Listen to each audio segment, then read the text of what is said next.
Hello and welcome to our channel Civils for Sure. और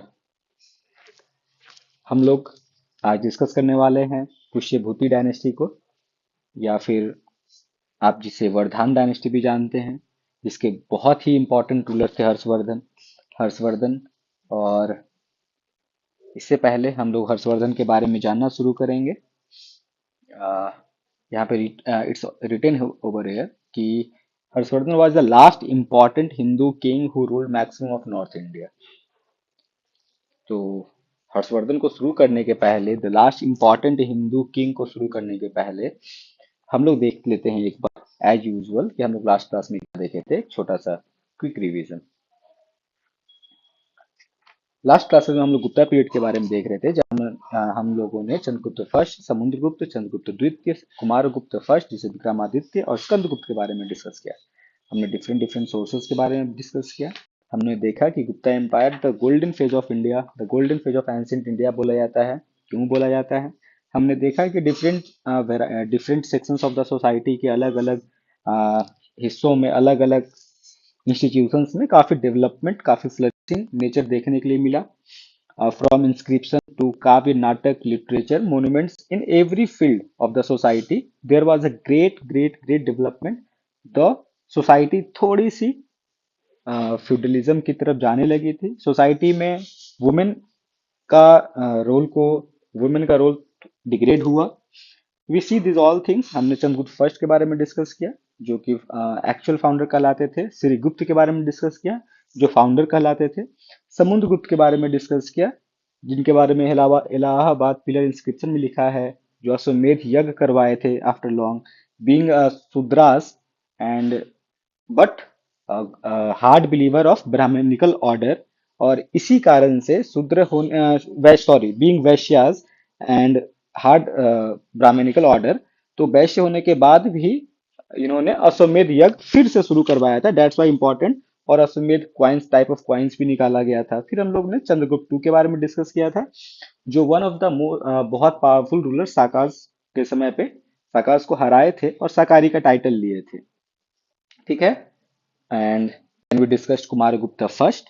कुमारगुप्ता first के बारे में करमडंडा इंस्क्रिप्शन और मंदसौर इंस्क्रिप्शन में हमें डिटेलिंग्स मिलती है। And we concluded with the Skandagupta. Okay, जिनके बारे में भिटारी पिलर इंस्क्रिप्शन और जूनागढ़ इंस्क्रिप्शन, जो कि सुदर्शन लेक रिपेयर करवाने वाले दूसरे जिनका नाम आता है। Then we concluded with the socio-economic survey of Gupta period by seeing their administration, type of administration जैसा चल रहा था, उनके इकोनॉमी के बारे में हमने देखा था, टाइप्स ऑफ टैक्सेस, और उनके सोसाइटी, उस समय का रिलीजन के बारे में हम लोग देखे थे। उस समय का रिलीजन जो ब्राह्मणिकल ऑर्डर को काफी बहुत प्रमोट किया, पैट्रोनेज किया। एंड देन वी सॉ कि आर्ट एंड आर्किटेक्चर के केस में एक फ्लरिशिंग सोसाइटी देखने को गुप्ता पीरियड में मिलता है। And that's why Gupta period is also known as golden period of ancient India. Science और लिटरेचर जो कि अहम रोल निभाता है इंडिया को उस समय के गोल्डन फेज में ले जाने के लिए। Aryabhatta, Brihat Samhita, Vagbhatta, Bhaskar, Mahavir, many type of from starting from Ayurveda and to every field there were Navratna, जिनके बारे में हमने देखा था, नवरत्न जो चंद्रगुप्त टू के कोर्ट में हुआ करते थे। और सभी के सभी जो है अपने क्षेत्र के कालिदास हुआ करते थे, या अपने क्षेत्र के धन्वंतरी हुआ करते थे, या अपने क्षेत्र के आ, वराह मिहिर हुआ करते थे। तो अपने क्षेत्र के एक्सपर्ट हुआ करते थे। Then we see the different coins जो रिलीज किया गया, and then we concluded the last video with Vakataka empire. Today हम लोग वाकाटाका डायनेस्टी और गुप्ता पीरियड के खत्म होने के बाद वी सी कि छोटे छोटे फ्यूडलिज्म आ गए थे। उनमें से ही एक फ्यूडल नेचर का पुष्यभूति, पुष्यभूति जो वर्धान एम्पायर या पुष्यभूति एम्पायर के फाउंडर भी बोले गए। And then the last important, you can say the dynasty north India में मुस्लिम रूल के पहले हम लोग को देखने के लिए मिली। Now we will discuss this Harshvardhan period और Pushyabhuti dynasty. Decline of Gupta empire was followed by a period of political disorder and disunity in north India. तो गुप्ता एम्पायर के बाद कोई अच्छा एडमिनिस्ट्रेटर नहीं था जो एक पॉलिटिकल यूनिटी और पॉलिटिकल स्टेबिलिटी नॉर्थ इंडिया में ला सके। और उस समय फिर शुरू होता है हर्षवर्धन का पीरियड। ओके, इनके बारे में हम लोग को सोर्सेस कहाँ कहाँ से मिलता है, तो हर्षवर्धन के समय पे बाण भट्ट उनके कोर्ट पोएट थे, और बाण भट्ट के द्वारा बहुत सारी किताबें, बहुत सारे लिटरेचर्स लिखे गए, जिसमें एक हर्ष चरित्र था, जिसमें हर्षास के बारे में हम लोग को काफी डिटेलिंग मिलती है। एंड देन ह्यून सेंग के बारे में हम लोग जानते हैं, चाइनीज ट्रैवलर थे, जो अपने ट्रैवलिंग के दौरान उसके काफी उन अकाउंट्स को मेंटेन करते थे, लिखते थे। And we see lots of information from the accounts of Hiuen Tsang. Okay, and he also visited, और ह्यून सेंग को जब विजिट किए थे तो उसमें कन्नौज असेंबली वगैरह भी हुआ था।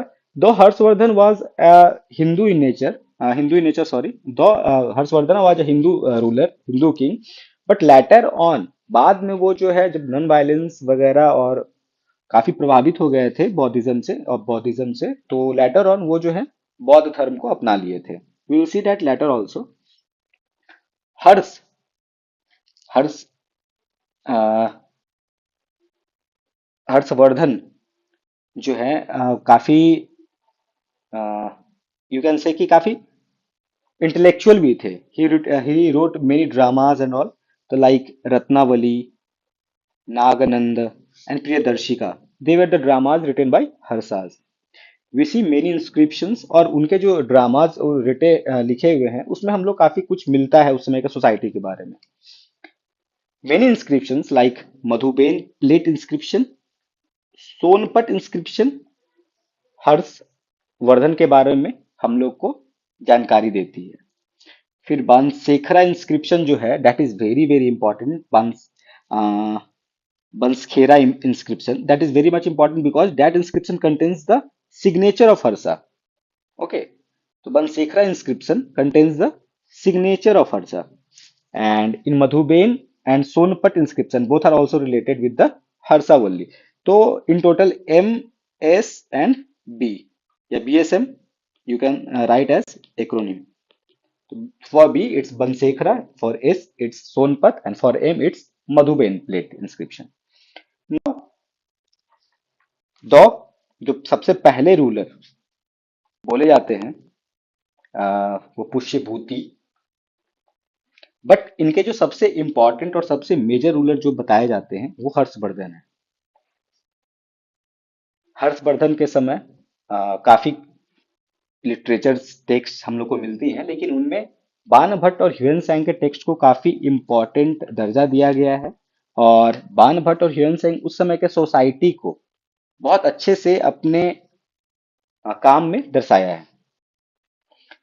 जैसा कि हमने बता रखा है कि पुष्यभूतिज जो थे वो गुप्ता के ही फ्यूडेटरीज थे, बट फ्यूडेटरीज धीरे धीरे इतनी स्ट्रांग हो गए थे कि लेटर ऑन गुप्ता एम्पायर में कोई ऐसे एडमिनिस्ट्रेटर नहीं रहे जो उनको यूनाइट करके रख सके, और फिर डिसयूनिटी आता है, डिसइंटीग्रेशन आता है, और सारे जो छोटे छोटे फ्यूडल्स थे वो फ्यूडल लॉर्ड्स बन जाते हैं, और बेसिकली फिर बाद में राजा बन जाते हैं। उसी में से पुष्यभूति भी थे एक फ्यूडेटरीज, जो बाद में वर्धनाज कहलाए।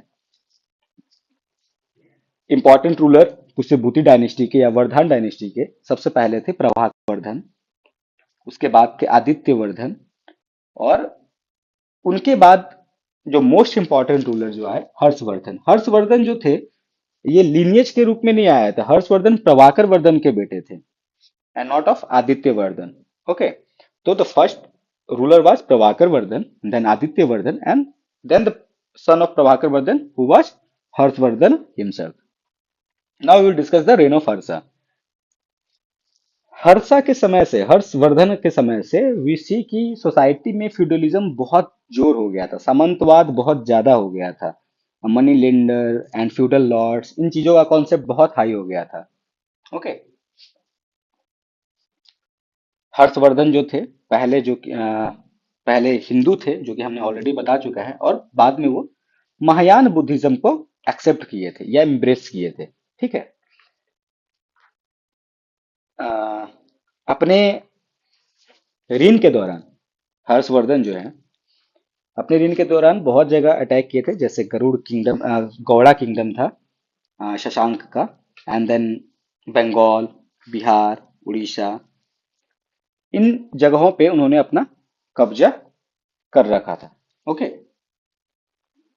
बल्लावी के जो राजा थे, ध्रुव भट्ट, जो गुजरात में उस समय रूल कर रहे थे, तो वहां तक ये अपने with the proposal of marriage, ठीक है। तो जब बल्लावी किंग ध्रुव भट्ट को ये हरा देते हैं, तो उसके बाद उनको जो है अपनी बेटी के साथ, ध्रुव वाटा के साथ शादी के बंधन में, मैट्रिमोनियल लाइंस में उन्हें बांध देते हैं। इन्हें, बल्लावी किंग ध्रुव वाटा का, ठीक है।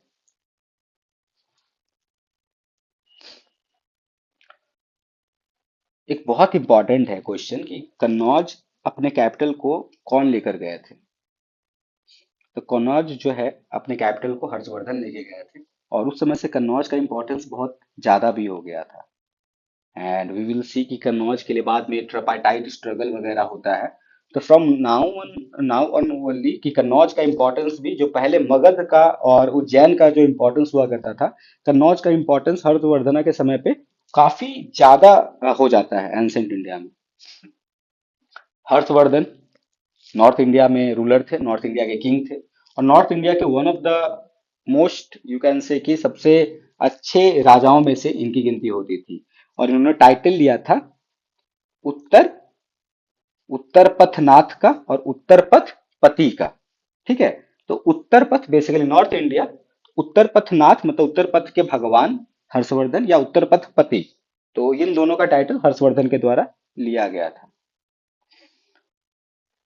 हर्षवर्धन जब साउथ में मार्च कर रहे थे, तो एक उनकी एक लड़ाई होती है पुलकेशिन सेकेंड से। और पुलकेशिन सेकेंड के द्वारा Harshvardhan, being so brave, being so powerful, उस पुलकेशिन सेकेंड के द्वारा जो है, जब नर्मदा को क्रॉस करके वो लड़ाई करते हैं पुलकेशिन टू से, इन बैटल ऑफ नर्मदा, तो वहां पे वो डिफीट हो जाते हैं पुलकेशिन टू से। और इन चीजों का जो जिक्र जो है, इन चीजों का जिक्र भी हम लोग बहुत सारे इंस्क्रिप्शन में हम लोग को मिलता है। Will see that, okay. Harshvardhan Buddhist, जो चाइना से आए हुए थे, एक बुद्धिस्ट ट्रैवलर ह्यूएन सैंग, उनसे काफी, उनके इंटेलेक्चुअलिटी से काफी प्रभावित थे। और इतने प्रभावित थे कि उनके लिए उन्होंने कन्नौज असेंबली ऑर्गेनाइज किया था अंडर हिज चेयरमैनशिप, ओके। और कन्नौज असेंबली बेसिकली क्या हुआ करता था, तो कन्नौज असेंबली बेसिकली हुआ करता था जहां पे ह्यूएन सैंग जो है, जो असेंबली जो हुआ था उसमें जिसके चेयरमैनशिप किए थे वेंसेन, तो उसमें कन्नौज असेंबली में बहुत धर्म के लोगों को बुलाया गया था, सारे धर्म के लोगों को बेसिकली बुलाया गया था। और उसमें ह्यूएन सैंग को बोला गया था कि अब आप उस लोगों को गाइड कीजिए, डायरेक्शन दीजिए। और बीइंग ह्यूएन सैंग जो खुद महायान बुद्धिज्म के फॉलोअर थे, आर्डेंट फॉलोअर थे, तो being the follower of Mahayana Buddhism, Hiuen सैंग जो है काफी महायान से रिलेटेड बातों को लोगों तक पहुंचाते हैं। और कन्नौज असेंबली के जरिए जो है बौद्धिज्म का एक बहुत ही बढ़िया प्रचार प्रसार होता था। ह्यूएन सांग जो है अपने बुक में हर्षवर्धन को लेकर काफी तारीफ भी किए हैं। उन्होंने उनके जस्टिस को अप्रिशिएट किया है, उनके जेनरोसिटी को अप्रिशिएट किया है, ओके। एंड ऑल्सो कि he was very good military commander and a very good administrator. And he was the, ऐसा भी उन्होंने, वहां से हम लोग को मिलता है ह्यूएन सांग के टेक्स्ट से, कि इन्हें बच्चा नहीं था, अपना औलाद नहीं था हर्षवर्धन को। हर्षवर्धन का अपना बच्चा नहीं था। तो बीइंग नॉर्थ इंडिया में बहुत ही अच्छा कंट्रोल था, लेकिन इनके बाद इनका जो डायनेस्टी है वो काफी कमजोर पड़ जाता है और डिक्लाइन कर जाता है। और ये लास्ट हिंदू रूलर कहलाते हैं। इसके बाद जो है हम लोग को देखने के लिए मिलता है कि नॉर्थ इंडिया में जो है मुस्लिम रूल शुरू हो जाती है। Now will discuss the Harsha's military conquest. Harshvardhan जो है अपने समय में बहुत सारे एक्सपेडिशन करते हैं, बहुत जगह लड़ाई वड़ाई भी करते हैं। जैसे पुलकेशिन वगैरह का हम लोग देखते हैं कि पुलकेशिन से हारते हैं, तो बहुतों को हराते भी है। उनका जो सबसे पहला एक्सपेडिशन होता है वो होता है कन्नौज के लिए, जहां से वो शशांका, तो अभी हमने डिस्कस किया था, शशांका को रिमूव किए थे, ठीक है।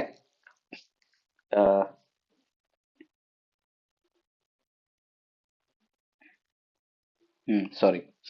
तो हमने देखा था कि शशांका को कन्नौज से हटाकर वो कन्नौज को अपना नया कैपिटल बनाते हैं, और उसके बाद जो है वहां के वो सबसे पावरफुल रूलर के रूप में सामने आते हैं। बल्लावी में भी हम लोग देखते हैं कि वो ध्रुव सेना को हराते हैं गुजरात में जो है। अब वहां पे फिर मैट्रिमोनियल बेसिकली अपनी बेटी का ब्याह करवाते हैं वहां के राजा से। हम लोग जो पुलकेशिन टू का इंस्क्रिप्शन जो है और ह्यून सेंग का जो इंस्क्रिप्शन है, उनसे इन बातों का एक कंफर्मेशन मिलता है जो हमने ऑलरेडी डिस्कस कर रखा है कि पुलकेशिन टू जो वेस्टर्न चालुक्य रूलर हैं, बहुत मतलब इनके बारे में भी हम लोग डिस्कस करेंगे नेक्स्ट वीडियोज में। तो पुलकेशिन टू जो वेस्टर्न चालुक्य रूलर थे उनके द्वारा इन्हें हराया गया था। उसके बाद पुलकेशिन टू के द्वारा एक टाइटल भी ली गई थी।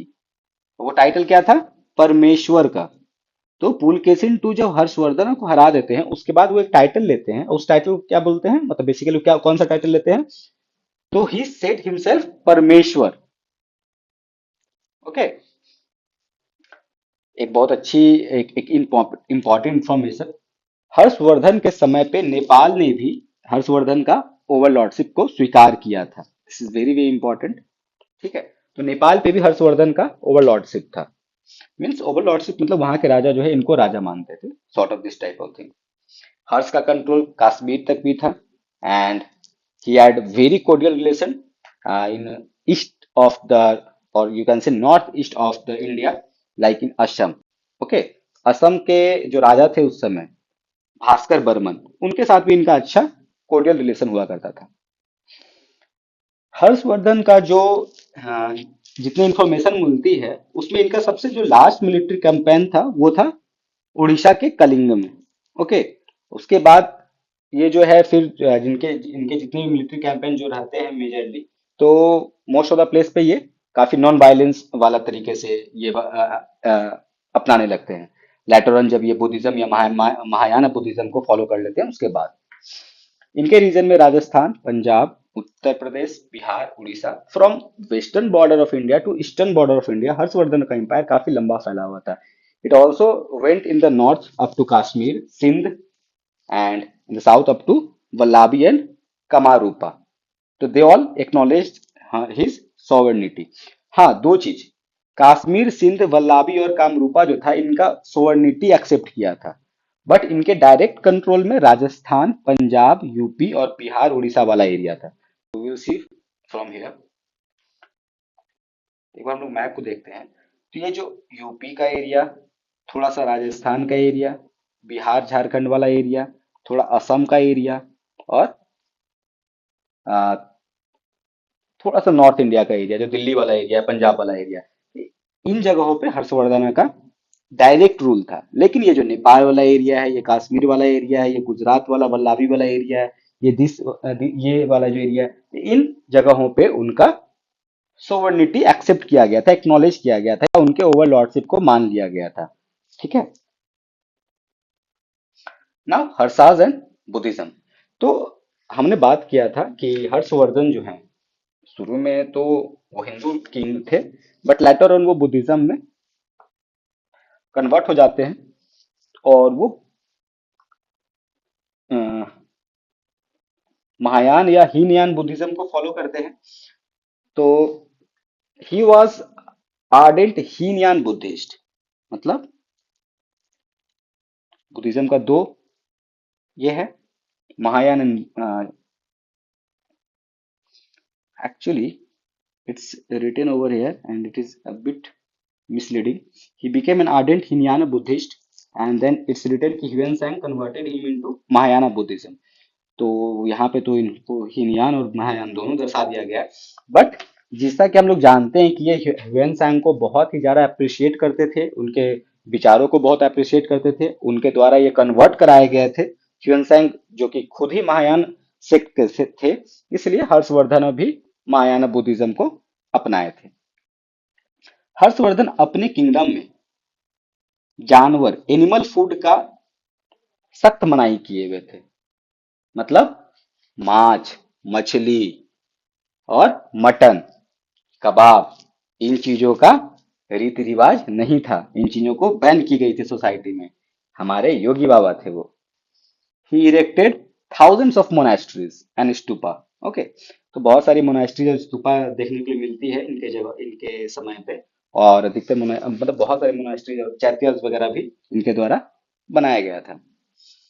सबसे इम्पोर्टेंट चीज जो इनके समय पे देखने को मिला था कि हर एक 5 साल पे एक कॉन्फ्रेंस ऑर्गेनाइज करते थे। बेसिकली कॉन्फ्रेंस जहां पे रिप्रेजेंटेटिव फ्रॉम अलग अलग धर्मों के लोग, अलग अलग धर्मों के रिप्रेजेंटेटिव आए, एक साथ मिले और डिस्कशन करें। ठीक है। वैसा ही एक गैदरिंग था जो 5 साल में एक बार होता है। तो उस समय आ रहे थे ह्यूएन सैंग। तो ह्यूएन सैंग आए थे, तो फिर सोचे कि भाई गैदरिंग हो ही रहा है, एक बंदा आया हुआ है पढ़ा लिखा बाहर से, तो चलो आज तुम ही बोलो, हर बार तो मैं बोलता ही हूँ। तो वही हुआ कन्नौज असेंबली। तो उसी तरीके का 5 साल में एक बार जो असेंबली हो रहा था, तो उस असेंबली को कौन हेड किए थे? नॉर्मली ये असेंबली हर बार कन्नौज में ही होता था, ये भी एक इंपॉर्टेंट चीज। तो कन्नौज में ही होता था, लेकिन एक कन्नौज असेंबली बहुत फेमस है। वैसे कि ह्यूएन ने खुद बोल रखा है कि ये जो कन्नौज असेंबली वाला जो चीज था, ये हर एक 5 साल में होता था। ठीक है। प्रयाग में, इलाहाबाद में, जो कि अब प्रयागराज हो गया। तो कन्नौज असेंबली जो हुआ था, बेसिकली ह्यूएन को ऑनर करने के लिए हुआ था, जिसमें अलग अलग धर्मों के रिप्रेजेंटेटिव आए हुए थे। और ह्यूएन उस असेंबली में महायान डॉक्ट्राइन के वैल्यूज को, और ये दूसरे धर्मों से या दूसरे सेक्ट से सुपीरियर कैसे है, इन चीजों को उसमें एक्सप्लेन किए थे। ठीक है। इलाहाबाद कॉन्फ्रेंस। इलाहाबाद कॉन्फ्रेंस क्या था? तो जिस तरीके से कन्नौज की असेंबली थी, कन्नौज की असेंबली, सॉरी सॉरी सॉरी, ये 5 साल में एक बार जो होता था वो इलाहाबाद कॉन्फ्रेंस होता था। कन्नौज असेंबली हुई थी ह्यूएन सांग जब आए थे उनको ऑनर करने के लिए। तो कन्नौज असेंबली हुई थी ह्यूएन सांग को ऑनर करने के लिए। ठीक। और इलाहाबाद कॉन्फ्रेंस जो है वो इलाहाबाद में होता था, प्रयाग में, और ये हर 5 साल पे होता था, वंस इन 5 ईयर। और जिसमें अलग अलग धर्मों के लोग आते थे। और इस समय इलाहाबाद में, इलाहाबाद कॉन्फ्रेंस में हर्षवर्धन अपनी संपत्ति को बेसिकली लुटाते थे। मतलब खूब दान वगैरह करते थे, बांटते बांटते थे, यू कैन से। तो दैट्स ऑल। और अब हम लोग देखेंगे socio economic conditions of the Harshavardhan period, and then will conclude the chapter. Administration. क्योंकि हर्षवर्धन पीरियड जो है गुप्ता एम्पायर के बाद आता है, गुप्ता एम्पायर के ये फ्यूडेटरीज होते हैं। तो इनका जो गवर्नेंस का स्ट्रक्चर होता है ना, तरीका वो होता है, वो गुप्ता के तरीके पे ही होता है। इनका बेसिक यूनिट ऑफ एडमिनिस्ट्रेशन जो होता है उसमें विलेज होता है। और इनके अंडर जो ऑफिसेस थे वो अब हेरिडेटरी हो गए थे। जैसे एक महादंड नायक हुआ करता था, जो जज का बेसिकली कॉन्सेप्ट बोलते हैं। तो उसमें दिखाया गया है, रिकॉर्ड से मिले हैं कि हरिसेन जो एक चीफ जज थे इनके समय पे, तो उनके पिताजी भी महादंड नायक थे, बेसिकली चीफ जुडिशियल ऑफिसर थे। तो ये इनहेरिट करके हरिसेन वो बने थे चीफ जुडिशियल ऑफिसर। तो यहाँ पे ऑफिस जो थे वो हेरिडिटरी हो गया था। और ये भी दिखा गया है कि कुछ कुछ एक ही ऑफिसर जो थे वो दो तीन ऑफिस को, जैसे एक, अगर मान लीजिए कि ब्यूरोक्रेट्स का कमी है, तो सरकार एक को दो तीन विभाग का इंचार्ज बना देता है, ऐसा पॉसिबिलिटी होता है। तो ये चीज पहले भी देखी गई थी कि अगर वो लोग कम, एडमिनिस्ट्रेशन जो है इनका काफी छोटा था, बहुत बड़ा नहीं था मौर्याज की तरह, इनका छोटा था गुप्ताज की तरह, और एक को ये लोग दो तीन काम भी दे देते थे। कुछ इंपॉर्टेंट ऑफिसर्स के बारे में अगर हम लोग बात करें, तो एक हुआ करता था श्रेष्ठी, जिसे चीफ बैंकर या मर्चेंट बोलते थे। और दूसरा होता था Sarthavaha. Sarthavaha was basically leader of the merchant caravans. ठीक है। Then Prathama Kulika, he was the chief craftsman. Prathama Kulika was the were the chief craftsman. Then Kayast. Kayast were the head of the scribes. Okay, so these were the important offices under Harshvardhana. Then maintenance of public record and accounts were very important feature of Harsha's rule. और हम लोग ये सब देख सकते हैं, ह्यूएन और बानभट्ट जैसे लोग इनके कोर्ट में हुआ करते थे। आर्मी, 4 तरीके का आर्मी हुआ करता था, जैसा गुप्ता के समय भी हम लोग देखे हैं, ट्रेडिशनल जो रहा है। पहला सैनिक पैदल वाले, दूसरा घोड़े वाले, तीसरा चैरियट वाले। चैरियट मतलब टिकड़िस टिकड़िस, जो बेसिकली वो रथ वाले। और चौथा हाथी वाले। तो हाथी के लिए तो अलग अलग है, जो लोग भी थे इस समय पे, जो हाथी पे किताबें भी लिखी गई थी हाथी के चिकित्सा पे। ओके। इकोनॉमी, उस समय का इकोनॉमी कैसा था? टैक्सेस जो थे इम्पोज किए जाते थे पोर्ट्स वगैरह पे।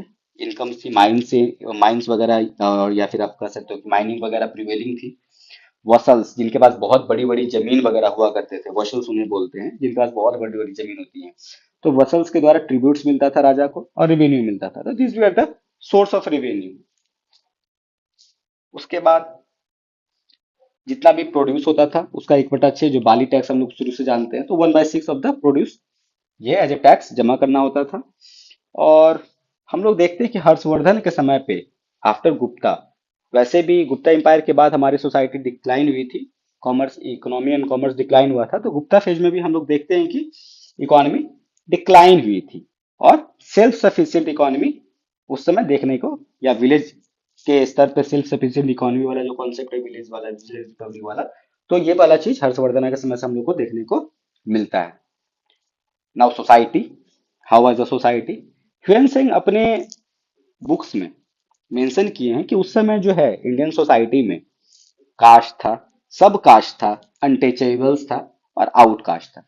मतलब high amount of casteism present था उस समय सोसाइटी में। फोर्स लेबर को बताते ह्यूएन सेंग कि एब्सेंट था इंडियन सोसाइटी में। मतलब स्लेव्स का कॉन्सेप्ट बहुत ही कम था। बट दो मॉडर्न पीरियड में बहुत सारी किताबें आई हैं जिसमें स्लेव्स के बारे में लिखी गई हैं, बट ह्यूएन सेंग बताते हैं कि फोर्स लेबर जो था उस समय एब्सेंट था सोसाइटी में। और शूद्रास जो हुआ करते थे, द फोर्थ सेक्शन, वो एग्रीकल्चर प्रैक्टिस करते थे। ह्यूएन सेंग ये भी बताएं कि उस समय जो लोग मर जाते थे तो उनको 3 तरीके से डिस्पोज किया जाता था। एक क्रीमेशन, दूसरा पानी में दहा दिया जाता था, और तीसरा लकड़ी में। ठीक है। Four fold division of the society we all know very well, Brahmin, Kshatriya, Vaishya, Shudras were prevailing at that time also in the society. और ब्राह्मण्स जो थे उनको प्रिविलेज पोजीशन मिला हुआ था, उन्हें लैंड्स ग्रांट्स मिलती थी, इन सभी के एविडेंस मिलते हैं। स्वयंवर का जो कॉन्सेप्ट हम लोग देखते हैं, जिसमें लड़की जो होती है वो अपने हस्बैंड को चूज करती है, तो हर्षवर्धन के समय से हम लोग देखते हैं कि स्वयंवर का कॉन्सेप्ट खत्म हो जाता है या डिस्फंक्शनल हो जाता है। स्वयंवर एज एन इंस्टीट्यूशन बंद हो जाता है। ठीक है। उसके बाद ये फंक्शन उतना नहीं हम लोग को देखते हैं, और सोसाइटी इतना उस समय डिग्रेड हुई थी कि हम लोग को हर्षवर्धन के समय से ही देखने के लिए मिलता है कि सती सिस्टम और डॉरी सिस्टम बहुत हावी हो जाता है सोसाइटी में। सती का कॉन्सेप्ट, जो पति के मरने के बाद पत्नी को आग में पति के शरीर के साथ प्रवेश हो जाना होता था। एंड डॉरी सिस्टम, दहेज प्रथा, वो भी हर्षवर्धन के समय से काफी प्रिवेलेंट हुई सोसाइटी में। यहाँ तक कि विडो रीमैरिज जो हुआ करता था, थोड़ा बहुत विडो रीमैरिज पे भी पाबंदी लगा दी गई थी। तो the society degraded in total if you summarise the religion. Harshavardhan जो कि एक सेकुलर राजा हुआ करते थे, और इनके सामने, इनके समय पे अलग अलग धर्म बहुत पीसफुली एग्जिस्ट किया।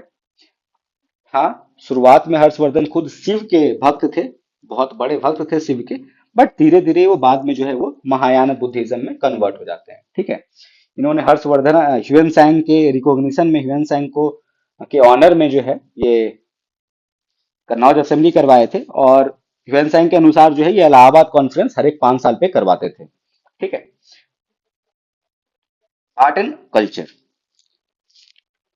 being Harshvardhan a very you can say कि great pattern of art and architecture, खुद भी हर्षवर्धन जो है काफी टैलेंटेड थे। और इनके कोर्ट में हम लोग देख सकते हैं बाणभट्ट को, मयूरा को, मतंग को, दिवाकर को, तो जो काफी एक्सेल्ड पीपल थे। बाणभट्ट जो कि हर्ष चरित्र भी लिखे थे, बायोग्राफी ऑफ हर्षा, अ, और भी किताब लिखा था उन्होंने, जैसे Kadambari and Parvati Parinay. Parvati Parinay, Kadambari and Banabhat and her Saritra. These were the books written by Banabhat. Now, हर्ष जो थे एक पोएट भी थे, और हमने इन चीज को पहले भी डिस्कस किया था कि उन्होंने 3 संस्कृत प्लेस को लिखा था, Harsha himself. He wrote 3 Sanskrit place, और उस समय सोसाइटी में संस्कृति प्रिवेलिंग भी थी। तो ही रोट, महायाना बुद्धिज्म भी जो है संस्कृत में ही ज्यादातर फैला इनके समय पे। तो हर्ष जो थे, हर्षा जो खुद थे, वो 3 प्लेस लिखे थे। What were the 3 plays? It was Nagananda, Ratnavali and Priyadarshika. Okay, very very important it is. Now Harshvardhan जो है वो 5 साल पे डोनेशन करते थे, वही प्रयागराज में जो है वो जो कॉन्फ्रेंस होता था, इलाहाबाद कॉन्फ्रेंस, इसमें ये अपना संपत्ति लुटाते थे। वैसे भी तो बाल बच्चा था नहीं इनके पास, करना क्या था पैसा का, 5 साल में एक बार तो कम से कम लुटाओ। तो इलाहाबाद कॉन्फ्रेंस करते थे, उसमें अलग अलग धर्म के लोगों को बुलाते थे और उसमें काफी खर्चा वर्चा करते थे। इसी चक्कर में ये टेम्पल भी बनाए तो स्टोन का नहीं बनाए, ब्रिक्स का ही बनाए। तो इससे हम लोग याद रख सकते हैं कि लक्ष्मण जी का एक ब्रिक टेम्पल जो सिरपुर में है, ये हरसाज के समय पर बना था। ओके, तो brick temple of Lakshman at Sirpur was built during Harsha's rule. That's all in art and culture. Finally, we will conclude by very important, you can say, information. Nalanda university,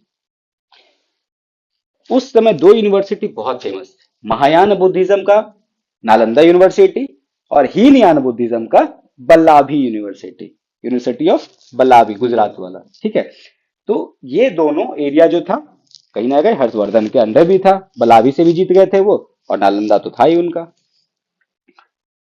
तो नालंदा यूनिवर्सिटी जो था, जो कि अ, बनाया गया था हर्षवर्धना के द्वारा नहीं, ये याद रखना है। It was founded by Kumar Gupta first during Gupta period. हाँ, लेकिन हर्षवर्धना के समय इसके अलग अलग तल्लों को बनाया गया था, तल्लों मतलब अलग अलग फ्लोर्स को बनाया गया था, इन्हें वो लोग रिनोवेट किए थे। हाँ, नालंदा यूनिवर्सिटी में इनके समय बहुत इंपॉर्टेंट इंपॉर्टेंट प्रोफेसर्स के बारे में कुछ जान लेते हैं। दीन गंगा, धर्मपाल, स्थिरमती एंड शीलभद्रा।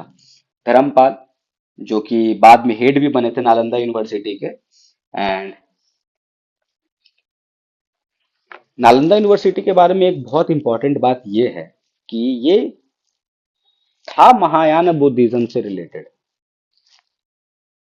तो it was a Mahayana university, लेकिन यहाँ पे हम लोगों को अलग अलग धर्मों के अलग अलग किताबों के बारे में एविडेंस मिलता है कि वहाँ पढ़ाई होती थी। जैसे वेदास के बारे में, वेदांग के बारे में, हीनयाना के बारे में, संख्या फिलोसफीज के बारे में, योगा फिलोसफीज के बारे में, Ayurveda, Patanjali, this all things we find evidence from Nalanda university.